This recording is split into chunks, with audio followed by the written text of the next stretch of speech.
사도 바울은 어떤 사람이었습니까? 사도 바울은 어떻게 구원을 받게 되었습니까? 오늘 본문의 말씀을 보면 예수 그리스도의 그 복음이 자기에게 어떻게 와지게 되었는가. 그래서 사도들로 시작을 해서 자기에게까지 와졌는데 맨 나중에 만삭되지 못하여 난 자 같은 내게도 보이셨느니라 그랬습니다. 만삭되지 못했다. 우리는 좀 덜 됐다 그런 말하죠. 덜 됐냐 뭐 이런 말을 하는데 이 만삭되지 못해서 태어난 사람이 바로 나 같은 사람이다라고 하면서 나는 사도 중에 가장 작은 자라. 나는 하나님의 교회를 박해하였기 때문에 내가 구원받거나 쓰임받는다고 하는 건 상상 못할 일인데 하나님의 은혜로 내가 구원받게 되었다. 이렇게 말하고 있죠. 사도 바울은 자기 스스로가 디모데전서 1장 13절에서 내가 전에는 비방자였고 박해자였고 내가 폭행자였다. 이렇게 자기 스스로를 얘기를 합니다. 그렇습니다. 여러분 스데반이라고 하는 사람이 복음을 전하다가 유대인들에게 돌에 맞아 죽게 되는데 그때 정인으로 사도 바울이 그 모든 것을 다 지켜보고 정인으로 그래서 그들이 큰 소리를 지르며 귀를 막고 일제히 그에게 달려들어 성 밖으로 내치고 돌로 칠세 정인들이 옷을 벗어 사울이라는 청년의 발 앞에 두었다라고 하는 걸 보면 이 핍박하는데 예수님을 믿는 사람들을 핍박하고 박해하는데 앞장섰다고 하는 것을 우리가 쉽게 알 수 있습니다. 사도행전 9장 1절에 보면 사도 바울이 이 사울이라고 하는 사람이 예수님을 믿기 전에 예수님을 믿는 사람들을 어떤 시각으로 바라보았는지에 대해서 아주 구체적으로 알 수 있습니다. 사울이 주의 제자들에 대해서 여전히 위협과 살기가 등등했다 그랬습니다. 스데반을 죽일 때 그 심정이 그대로 지금도 유지되고 있다고 얘기를 하고 있는데 살기가 등등하다. 그러면 여러분 뭔가 느껴지죠? 살기가 등등하다. 이 살기가 등등하다 했으니 여러분 예수님 믿는 사람들을 보면 막 피가 거꾸로 솟는 예수님을 믿는 사람들을 생각하면 치가 떨리는 이런 삶을 살았던 사람이 사도 바울입니다. 그러니까 예수님은 이단의 앞잡이고 이단의 교주고 이건 있어서는 안 될. 그래서 사도 바울, 이 사울이라고 하는 사람은 예수님을 믿는 사람들을 잡아 죽이기 위해서 허가를 받아가지고 군대를 편성받아 다메섹으로 가기까지 한 그런 사람이 이게 사도 바울입니다. 그러니까 이런 사람이 구원받는다고 하는 건 거의 가능성이 없죠. 우리가 전도 대상으로 삼는다면 이런 사람은 전도 대상은 아예 되지 않을 만큼 그렇게 아주 악랄한 사람이다. 이렇게 볼 수 있습니다. 그런데 여러분 우리가 아는 대로 그가 어떻게 구원을 받게 됩니까?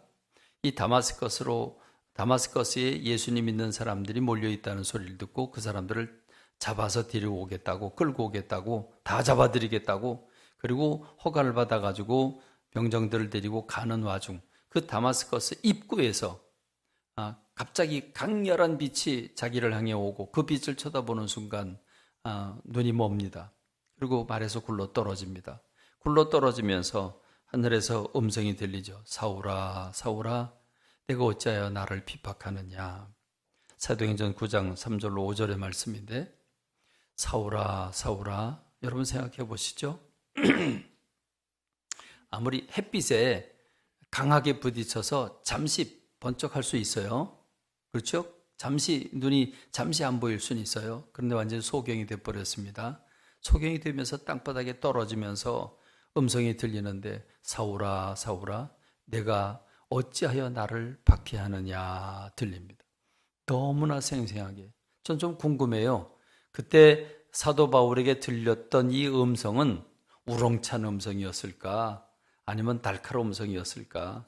사도 바울은 저 음성을 어떻게 느꼈을까? 사울아 사울아 할 때 그 어떻게 마음에 울렸을까? 막 두려웠을까? 등등 굉장히 궁금합니다만은 어쨌든 이 사울이라고 하는 사람 예수님인 사람 죽이겠다고 쫓아가다가 지금 예수님의 음성을 듣는 겁니다. 그러자 당신 누구냐고 누이십니까? 라고 물으니까 아마 모르긴 하지만 그 주님의 음성에 그가 두려움에 떨었을 거라고 생각이 됩니다. 나는 네가 핍박하는 예수라 라고 말합니다. 네가 박해하는 예수라 라고 대답을 하십니다. 지금까지 없던 인물이라고, 지금까지 가짜라고 이단이라고 생각했던 예수라고 하는 분이 살아계시는데, 그분은 내가 상대할, 내가 그분과 맞설 수 없는 어마어마한 두렵고 떨린 그분이 그의 음성으로 네가 어째 나를 박해하느냐라고 하는 음성을 듣게 됩니다. 그리고 하나님의 아나니아라고 하는 사람에게 너는 직가라고 하는 거리에 가면 사울이라고 하는 사람이 있는데 그 사람 내가 쓰기 위해서 준비를 해놨다. 이방인의 사도로 쓸 것인데 내가 가서 그를 위해서 기도해라 할 때 아나니아가 펄쩍 뛰지요. 그 사람은 예수님 믿는 사람 잡아들이는데 유명한 악랄한 사람인데 어떻게 나보고 그 사람한테 가서 기도해 주라고 그러냐. 내가 다 예비해 놨으니까 네가 가라. 갑니다. 가서 안수기도를 해줄 때에 그 사울의 눈에서 비늘 같은 것이 떨어지면서 다시 보게 되고, 그러자 그는 세례를 받고, 그리고 바로 뒤이어서 사도행전 9장 20절 말씀을 보면 즉시로 각 회당에서 예수가 하나님의 아들이심을 전파했다 이렇게 말씀하고 있습니다. 그는 확신에 넘친 사람이고, 확신에 넘치면 그러면 행동으로 바로 옮기는 그런 사람이었습니다. 그러니까 자기가 어려서부터 가말리엘이라고 하는 사람의 문화생이 되면서 율법을 철저하게 제대로 배운 사람인데, 제대로 배운 사람의 입장에서 예수님 믿는 이 이단, 이들은 유대교를 해악하는 사람으로 여겼기 때문에 예수님 믿는 사람을 잡아주기로 가다가 그 예수님을 만나게 된 겁니다. 예수님을 만나니까 더 이상 할 말이 없죠. 자기는 가짜라고 생각했고 거짓이라고, 그리고 이단이라고 생각했던 그 예수가 자기의 가슴을 휘어잡고 살아계신 예수님을 만나게 되니까 그는 바로 이어서 예수님은 하나님의 아들이라고, 예수님은 그리스도라고, 그는 예수님을 증거하는 사람으로 변하게 된 겁니다. 여러분, 이 사울이라고 하는 한 사람의 생애를 이렇게 우리가 살펴보면서 사울이라고 하는 사람은 어떻게 예수님을 믿게 되었을까, 어떻게 하나님의 사도가 되었을까를 생각해 보면, 여러분, 사울이라고 하는 사람이 구원을 받기 위해서 무언가를 한 것은 아무것도 없습니다. 그가 구원받기 위해서 무엇을 했습니까? 어떤 노력도 하지 않았습니다. 오히려 예수님 믿는 사람 잡아 죽이러 다녔지 구원받기 위해서 구도자의 자세를 가진 건 단 한 번도 없었습니다. 그러므로 우리는 이 사울이라고 하는 사람을 생각해 보면 그에게 주어진 구원은 전적으로 하나님의 은혜였다고 하는 것을 우리가 생각합니다. 그렇지 않습니까? 이 사울이라고 하는 사람 스스로가 예수님 누구인지를 깨닫고 예수님을 믿게 될 가능성이 몇 프로나 있었을까요? 거의 제로 포인트에 가까운 사람이었는데 그 예수님을 위해서 생명을 던지게 된 그 동기는 무엇입니까? 자기의 노력이 아니라 하나님의 특별하게 그에게 임하신 그의 체험 때문에 그가 생애를 주님 앞에 드리게 된 줄로 믿습니다. 두 번째로, 구원받은 그 사울이라고 하는 사람이 이제 돌변해서 전도자가 됩니다. 그래서 예수는 그리스도라고 선포를 하고 다닙니다. 그렇게 되니까 어떤 일이 벌어집니까? 유대인들이 바라볼 때 저는 뭐야? 저는 저 미친놈 아니야 저거? 아니 예수님 믿는 사람 잡아 죽이러 간다고 허가해 줬더니 가가지고 예수님 믿고 왔어? 여러분 생각해 보시죠. 그 사람들 입장에서 보면 엄청나게 황당스러운 일입니다. 예수님 믿는 사람 잡으러 간다고, 다 잡아오겠다고 혈기왕왕해가지고 여러분 살기가 등등해서 그러고 떠났는데, 예수는 그리스도라고, 예수는 하나님의 아들이라고, 예수님은 살아계시다고 그러고 전파를 하니 여러분 이게 미쳐도 보통 미친 게 아니죠. 처음엔 저놈 돌았나 미쳤나 이랬는데 그게 계속되면서 유대인들에게, 특별히 어려서부터 가말리엘 문화생 되면서 율법에서 도통한 이 사울이라고 하는 사람이 오히려 예수님이 살아계시다고 하는 걸 복음적으로 풀어내게 되니까 유대인들이 초비상에 걸렸습니다. 저놈 죽여야 된다. 저런 놈은 없애야 된다. 그래서 사울이라고 하는 사람이 광주리를 타고 줄에 내려서 성 밖으로 피신하기도 하고 돌에 맞아 죽을 뻔하기도 하고, 그렇죠. 그런가 하면 여러분 사도행전 23장 12절에 보면 유대인들이 당을 지어 맹세하되 바울을 죽이기 전에는 먹지도 않고 마시지도 않겠다라고 동맹한 사람이 40명이었다 그랬습니다. 사도 바울이라고 하는 사람 40명이 맹세를 하면서 죽이기 전까지는 밥도 물도 안 마시겠다고 한다면 여러분 사도 바울이 어디 거리를 활보할 수 있겠습니까? 그러니까 복음을 전한다 상상할 수 없는 일인데 사도 바울은 부리도자처럼 복음을 전하지요. 그러니까 여러분 이 사울이라고 하는 사람을 죽이기 위해서 그들은 묘안을 짜냅니다. 지금 복음을 전하다가 소란죄로 좀 붙들렸습니다. 아직 죄가 확정되지 않았습니다. 미결수입니다. 우리말로 말하면 지금 구류 정도 하고 있는 거죠. 그런데 그들이 꾀를 냅니다. 꾀를 내서 천부장이라고 하는 이 직분을 맡은 사람에게 찾아가서 그 사울이라고 하는 사람을 내줘라. 우리가 율법대로 좀 먼저 우리가 살펴봐야 된다. 이렇게 해서 그를 빼내자. 그를 데리고 오게 하자. 그래서 데리고 나오면 중간에서 우리가 죽이자. 이렇게 계획을 세워놓은 겁니다. 계획을 세워놨는데 그때 누가 듣냐? 바울의 생질, 바울의 조카가 듣습니다. 그 조카가 듣고 천부장에 가서 이렇게 유대인들이 좀 꾸미고 있고 그래서 저 사울을 달라고 그랬다. 얘기를 하자 천부장이 그러냐? 그리고 백부장 둘을 부릅니다. 사도행전 23장 23절에 보면 백부장 둘을 불렀다 그랬는데 여러분 백부장이라고 하는 사람은 백부장 둘을 불렀다. 요 본문 좀 보여주죠. 예. 이 백부장은 100명을 거느리는 그러니까 장교입니다. 그러니까 로마의 장교인데 우리말로 말하면 한 중대 정도 되는 부대죠. 로마 군인들로 100명으로 편성된 그 100명의 대장이 백부장입니다. 천부장은 1000명을 거느리는 대장이 천부장이죠. 그러니까 백부장 둘을 불렀다는 얘기는 이계중대를 불렀다는 거죠. 이계중대를 불러가지고 이 로마 군대, 이 로마의 군대, 지금 식민 통치를 하고 있는 로마 군대의 이계중대를 불렀다 그러면 어마어마한 거죠. 자 보십시오. 밤 제3시에 가이사랴까지 왜 가이사랴까지 이 바울을 호송시키려고 그러냐? 여기 지역이 아니고 가이사랴 담당이기 때문에 글로 보내려고 한 겁니다. 그런데 밤 제3시라고 그랬는데 제3시는 밤 9시를 가리킵니다. 그러니까 밤 9시에 죄수로 호생하는 법이 어디 있습니까? 대낮에 하지. 그렇죠? 밤에 할 리가 없죠. 그러니까 유대인들에게 몰래 확실하게 빨리 하려고 하니까 완벽하게 하려고 하니까 밤 9시의 시간을 정해놓았고 그것도 보병 200명. 놀라지도 않아요? 죄수 한 사람을 호송하는데 보병 200명. 기병, 말탄 기병 70명, 그리고 창병 200명. 아니면 어디 전쟁하러 갑니까? 그럼 이게 어디 전쟁하러 가요? 죄수 하나, 그것도 미결수예요. 지금 죄인인지 아닌지도 정해지지도 않았어요. 미결수 한 사람을 지금 호송을 하는데 여러분 470명 이계중대가 지금 동원이 된 겁니다. 그러니까 가만히 생각해 보면 이 사울이라고 하는 사람이 지금 죽음의 위기에 도달하게 됐을 때 그 조카가 그걸 듣고 이제 천부장이 얘기를 한 것이나 천부장이 그 얘기를 듣고 철사같이 믿고 지금 2개 중대를 풀어서 470명의 군인들을 동원한 것이나 가만히 생각해 보면 이치에 맞지 않습니다. 그럼 뭘 얘기해 주고 있습니까? 하나님이 개입하셨구나. 하나님께서 이 일을 이렇게 만들어 가시고 있구나. 그러므로 오늘 저와 여러분의 삶 속에 하나님의 보호와 인도하심이 있는 줄로 믿습니다.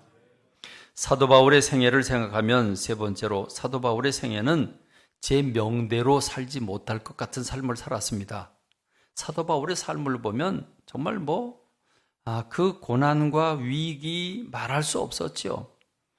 지난주도 말씀드렸습니다만 고린도후서 11장 23절에서부터 보면 내가 수고를 넘치도록 하고 옥에 갇히기도 더 많이 하고 매도 수없이 맞고 여러 번 죽을 뻔하고 유대인에게 40에 하나 감한 매를 5번 맞고 3번 태장으로 맞고 1번 돌로 맞고 3번 파선을 당하고 일주야를 깊은 바다에서 지냈고 여러 번 여행하면서 강의 위험, 강도의 위험, 동족의 위험, 이방인의 위험, 신의 위험, 광야의 위험, 바다의 위험과 거짓 형제 중의 위험을 당하고 또 수고하며 애쓰고 여러 번 자지 못하고 줄이고 목마르고 여러 번 굶고 춥고 헐벗어노라. 여러분, 이게 제명대로 살 사람입니까? 사도 바울의 생애를 생각해 보면 그 어마어마하게 많은 고난과 위기와 역경을 견뎠는데 그가 건재한 이유는 무엇이었을까요? 하나님이 옆에서 지키시고 돌보시고 인도하심 때문인 줄로 믿습니다. 여러분, 사도 바울이 마지막으로 로마로 죄수로 이제 판정이 돼서 로마로 호송이 되게 되는데, 로마 황제 가이사에게 고소를 했기 때문에 로마 황제에게 보내지는 거죠. 미결수로 지금 보내주고 있는 건데, 그 보내지는 상황에서 사도 바울이 그 죄수들이 탄 배가 모두 276명이었습니다. 거기다가 이제 그들을 호송하는 군인들이 있고, 거기에 이제 선원들이 있는데, 사도 바울이 만류를 합니다. 지금 떠나면 큰 해를 입게 되니까 떠나지 말고 여기 머물러야 된다. 그런데 선주나 백부장이 급히 서둘러서 떠나게 되죠.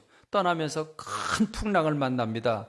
하루 이틀 3일 동안 달도 없고 해도 없고 별도 없고, 그러면서 그들은 큰 위기를 만나는데, 사도행전 27장 18절로부터 보면 우리가 풍랑으로 심히 애쓰다가 이튿날 사공들이 짐을 바다에 풀어버리고 사흘째 되는 날에 배의 기구를 그들의 손으로 내버리니라.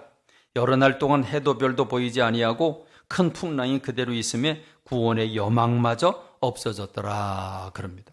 그러니까 지금 사도 바울이 탄 배가, 로마로 호송되는 죄수들을 태운 그 배가 큰 위기를 만났는데, 풍랑을 만났는데 3일 동안 빛도 보지 못했습니다. 구원의 여망까지 이뤘습니다. 모든 여러분, 짐을 버리면 나중엔 손해배상 해줘야 됩니다. 이거 옮겨주고 돈 받는 건데 그 짐을 다 버리게 되면 어떻게 되겠습니까? 그러나 살고 봐야 되잖아요. 그렇게 짐을 다 버릴 정도예요. 그리고 배의 기구를 그들의 손으로 내버렸다. 배의 기구를 선원들이 자기네 손으로 버릴 정도니까 여러분, 얼마나 위기가 찾아온 겁니까? 여러분, 이게 보름을 갑니다. 보름. 이렇게 보름이 연속되면서 이들은 완전히 구원의 여망을 잃어버렸다 그랬습니다. 근데 여러분, 이 와중에 사도 바울이 그들에게 뭐라고 얘기합니까? 사도행전 27장 22절에 보니까, 내가 너희를 권하노니 이제는 안심하라. 너희 중 아무도 생명에는 아무런 손상이 없겠고 오직 배뿐이니라 그럽니다. 사도 바울이 뭘 믿고 너희들 아무도 해를 받지 않는다. 배는 파손된다. 배는 파손되지만 너희들은 생명에 아무런 지장 없다. 뭘 믿고 그랬습니까? 27장 23절로 24절에 보면, 내가 속한 바 곧 내가 섬기는 하나님의 사자가 어젯밤에 내 곁에 서서 말하되, 바울아 두려워하지 마라. 내가 가이사 앞에 서야 하겠고 또 하나님께서 너와 함께 항해하는 자를 다 네게 주셨다 하였으니, 그러므로 여러분이여 안심하라. 나는 내게 말씀하신 그대로 되리라고 하나님을 믿노라. 그런즉 우리가 반드시 한 섬에 도착하리라 라고 얘기를 합니다. 여러분, 사도 바울이 이렇게 위기를 만났을 때, 모두 절망하고 낙심하고 길을 찾지 못할 때 그들에게 일어나 용기를 주고 그들을 휘어잡아서 안전으로 인도하는 그 힘은 어디서 나왔습니까? 어젯밤에 하나님의 사자가 내게 나타나셔서 이렇게 말씀하셨다. 그렇습니다. 하나님의 사자, 주님이 천사를 보내서 사도 바울의 그 일행을 사도 바울 때문에 지켜주신 줄로 믿습니다. 그런가 하면 여러분, 그가 하나님의 보호와 인도만 받은 게 아니라 그는 복음을 전하는 전도자로서의 삶을 살아갈 때, 말씀을 증거할 때 성령의 능력이 역사하셨습니다.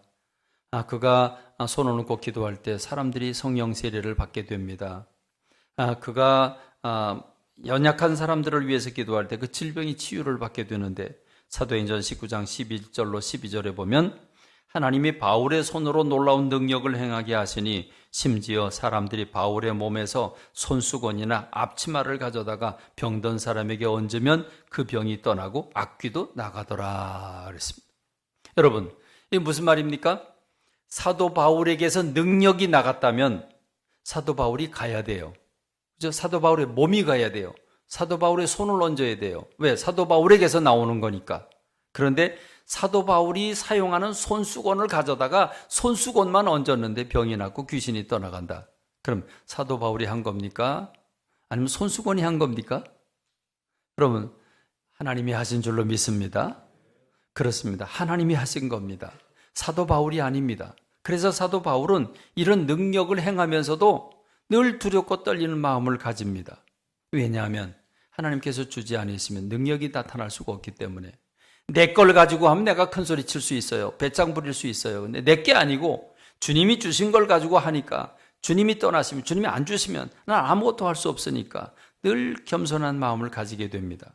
그래서 고린도전서 2장 3절에 보면 고린도 교회를 1년 반 머물렀던, 그 복음을 전했던, 능력을 행했던 그 교회에게 편지를 보내면서 내가 너희 가운데 거할 때에, 내가 너희들 가운데서 목회할 때에 약하고 두려워하고 심히 떨었노라 그랬습니다. 그럼 이해가 되십니까? 사도 바울이 어디 그럴 사람입니까? 사도 바울의 말씀의 내용이나 사도 바울의 능력을 행한, 손수건만 얹어도 병이 났다고 그러면 여러분 이게 어깨가 꽤 올라갈 것 같지 않습니까? 근데 사도 바울은 그럴 수가 없었습니다. 왜 그랬습니까? 하나님께로부터 오는 것이기 때문에 그렇습니다. 그래서 사도 바울은 이렇게 얘기를 하는 거죠. 사도 바울은 오늘 우리가 읽은 성경 말씀 속에서 사도 바울이 이렇게 신앙을 고백합니다. 내가 다른 사도들과 비교하면 비교할 수 없고 나는 오히려 박해져 있기 때문에 내가 하나님 사랑받는다고 하는 건 있을 수 없는 일인데 하나님 나를 은혜로 구원해 주셨다. 그리고 내가 다른 사도들보다 더 많은 능력과 더 많은 복음을 전했는데, 그러나 그럼에도 불구하고 내가 큰 소리 칠 수 없다. 왜? 하나님 주신 것이기 때문이다.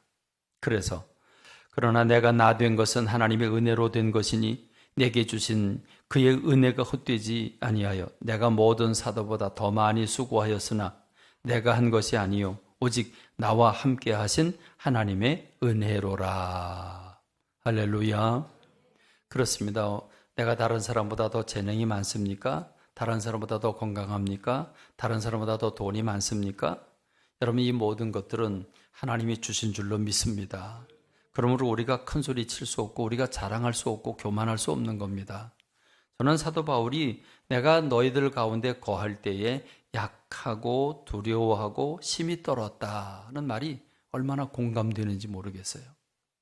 이번 주에 은혜가 된다고 해서 다음 주에 또 은혜가 된다? 보장할 수 없죠. 지금 은혜가 된다고 다음 주에 은혜가 된다는 말은 있을 수 없는 거거든요. 그러니까 단 한순간이라도 주님이 떠나시거나 단 한순간이라도 주님이 주지 않으시면 말씀을 증거할 수가 없는 겁니다. 때울 수는 있겠죠. 때울 수는 있겠지만 은혜가 나오지 않는 거죠. 그러므로 여러분, 우리 모두는 우리가 살아온 모든 발자취, 내 발자국이 내 발자국만이 아니라 주님의 발자국이 함께 동행하신 줄로 믿습니다. 그때마다 하나님이 너무 힘들고 어려워 좌절하고 우리가 주저앉아서 나 이제 못하겠다고, 나 이제 죽겠다고 그러면 주님이 우리를 끌어안아 주신 줄로 믿습니다. 우리를 번쩍 들고 안아 그 위기를 넘기게 하신 줄로 믿습니다.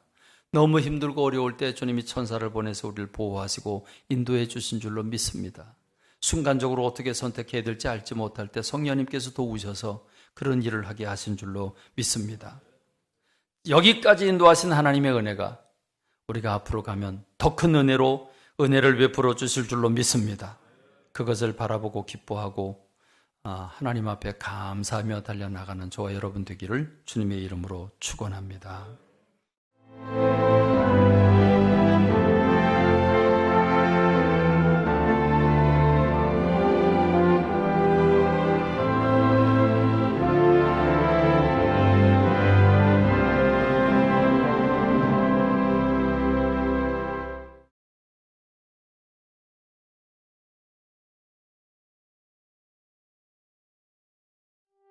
당시 제 상태는 뼛속까지 암이 이미 퍼져 있었고, 나는 그러면 죽는 거야? 살고 싶지 않다.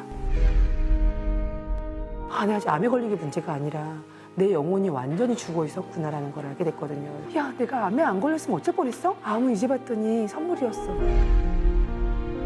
그럴 수 있다. 아플 수도 있고 가는 과정이 고통스러울 수도 있고, 근데 고통 없는 부활은 존재하지 않는다는 것이죠.